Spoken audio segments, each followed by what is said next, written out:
Hi guys! Magandang gabi! Welcome back po dito sa Gandara sa You channel for Showbiz Update. Andito na naman nga po akong muli nagbabalik ang nagmamaganda po ninyo kajismosang Kim Pao upang magatid sa inyo ng latest update and fresh happenings patungkol kay Kim Chiu and Paolo Avellino. And para nga po sa gabing ito ang tatalakayin natin at pag-uusapan ay may kinalaman ngayong Chinese New Year. So, hindi naman po lingid sa inyong kaalaman na syempre nag-celebrate po ang Chu family dahil mga Chinese nga po sila. And ito yung sinasabi ni Kimi na may pa-dragon dance sa showtime. Yung sinabi niya kahapon na nung niloloko po siya ni Kuya Wong. Ngayon, pag-uusapan naman natin ang Kim Pao. Ano yung ganap ng Kim Pao? But before that, sa mga hindi pa nakaka-subscribe dito sa ating channel, maaari lamang na pindutin po rin yung subscribe button at ang notification bell na nandyan sa baba para mag-i-updated ka rin at ma-notify tuwing may bago tayong chika at balita hinggil sa Kim Pao.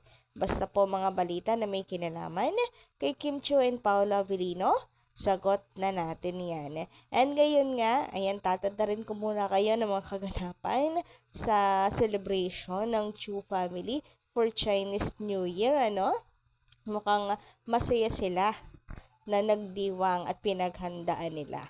Grabihan naman nga talaga yun. So, kung Heifa Choit 2025, Chu family, Happy Chinese New Year everyone. So, na-enjoy nyo ba yung holiday ngayon?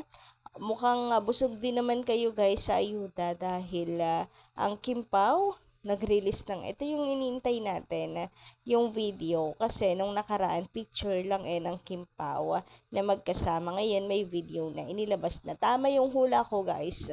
Tama talaga yung hula ko na Chinese New Year nila ilalabas tong promotional video nilang dalawa. Dahil nga parehas po silang naka-red. O di ba lakas Valentine's Day. Valentine's Day, Chinese New Year. Tama talaga yung hula ko. Pwede na akong manghuhula. At nahuhulaan ko ang future ng Kim Pao. Ikakasal sila at magkakaroon ng baby girl. Hoy, grabehan talaga naman yon. Ang utak ay gumagana na naman. Anyway, eto nga guys, since naglabas nga po ang video, promotional video ang Kim Pao, marami po ang kinilig. Yes guys, hindi tayo binigo naman guys ngayong araw po sa paayuda. So may ayuda ngayong araw. So hindi ko na lang po ipi-play guys yung buong video, baka makopyright po tayo. Kasi promotional video po ito ng Kim Pao, wala naman pong behind the scene pa. Pero kayo guys, napanood nyo na ba? Ito pala yung screenshot ko guys, Grabe, sumugod naman talaga agad-agad po ang mga Kim Pao fans. So, after po i-upload ng ABS-CBN Film Production Inc., Star Cinema, ayan, 4 hours pa lamang po, umabot na ng 124K views. And looking forward po tayo na mag-million views po yan in just one day. Hoy, grabehan talaga naman guys. Maraming salamat po sa pagsuporta. Ito din inaabangan natin na promotional video ng Kim Pao and more. Ako guys, dahil Chinese New Year ito, kaya siguro ganon, Cookie Fortune yung kanila pong video. Pero, ano pa rin po ako, nag-aantay pa rin ako ng Appear Disappear Challenge nung dalawa. Sana nga po pagbigyan tayo guys, meron pong paganon ang Kim Pao. Kasi ang sarap atang pakinggan. Nakikita si Kim Chiu sa altar, yung mga ganong situation na ibibigay sa Kim Pao.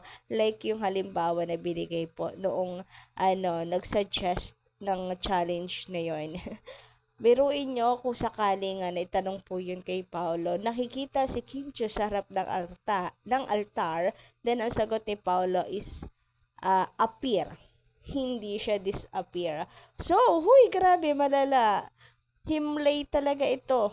Wala talagang matutulog sa pamilyang to. Pa'y nagkataon. Next sign. May Year of the Horse ba dito? Me! Ako! Horse Year of ba? the horse! Yes! Para sa iyo to, Kimi. Sige. Hindi na puro galing sa NDRRMC at Autoload Max ang marireceive mong text this year dahil makaka-receive ka rin ng good morning messages at ng update with pics or videos. Wala ba dito yung Year of the Dragon ay okay sa Year of the Horse? Uy, grabehan nga naman talaga nakatadhana ang Kimpaw sa isa't isa. Wala talaga pong makakapigil. Guys, kasi nakasulat na yan at nakatadhana ang Kimpaw sa isa't isa. Grabehan nga naman talaga. Sino man pong humarang, nako, ay tadhana na po inyong makakalaban. Anyway, alam niyo ba, isa po sa nakakakilig dito sa na yan ng Kimpaw video is eto pong subuan ng dalawa. Hey, grabehan naman yon. Talagang may subuan kay Min Paolo. Apaka-sweet naman talagang tunay nitong si Paolo Avellino. Kahit nasa camera na, oy, si Paolo dumada-moves. Parang si Kimi tuloy yung nahiya bigla. Pero, ganun pa man, at least, diba, napaka-open na nila sa isa't isa. Hindi na sila nag-aalinlangan, ay may camera, ganto ganyan, kailangan secret, kailangan tago, ganyan. Wala nang ganyan ang Kimpaw ngayon. Talaga naman oy, naglalambingan, suspect, may magchowang naglalambingan, charot. So, grabehan nga naman, ngayong Chinese New Year may paayudang ganto, may paglambingan na nalalaman ang Kimpaw. Hoy, sino ang kinilig dito? Say present. And taas ang paa, charot.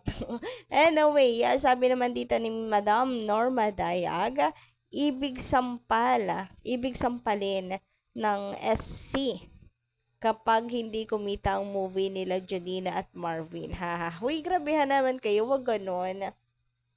Ibigay na po natin sa sa Jolina Vin. Ano bagang Vin Lina?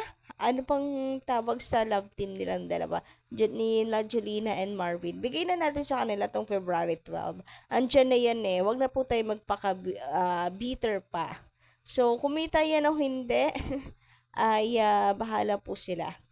So, Kimpaw naman kasi inaabangan po natin na movie. Sa ngayon, ang ipagpanalangin na lang po natin ay maging sana tama ang desisyon ng Star Cinema. Sana ipatunayan po nila na mali tayong lahat na apurahin ang movie sa February 12 ipilit. Sana po ay patunayan nila na tama ang kanilang desisyon at sana talaga guys ay mag-benefit po ang Kimpaw dito. Ngayon, nakuha na po nila Marvin and Jolina yung slot. So, ibigay na po natin, tanggapin na po natin maluwag since tanggap na rin naman ni Paolo and saka ni Kimi, di ba?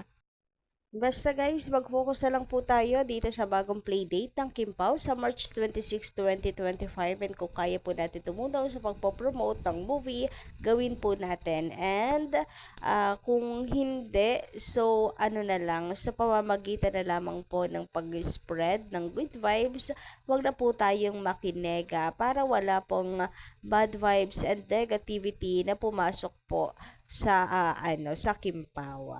Yun lang yun yung mga taong hindi po kaya umattend sa mga block screening, sa mga mall shows, na lang, wag na lang tayo dumagdag sa toxicity. Yun na lang po ang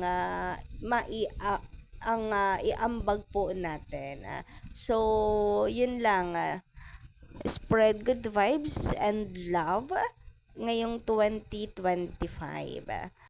And dahil nasimulan na rin naman po ng Kimpaw guys ang pagpo-promote dahil ngayon nga sa promotional video nila ni Kimi, I think magsisimula na talaga po magpuspusan ang promotion ng Kimpaw. Wag naman po sana na mag-alinlangan po ang SC sa pagpo-promote dahil lamang sa showing na yung ibang mga pelikula.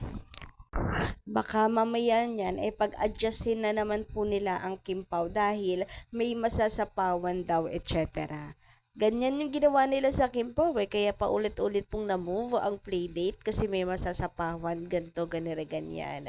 So kayo guys, ano inyong masisay patungkol dito? Sana final na yan ha, March 26 sa promotion ng movie ng Kimpaw. Kahit may ongoing movie kayo, wag nyo naman pong anuhan ang Kimpaw.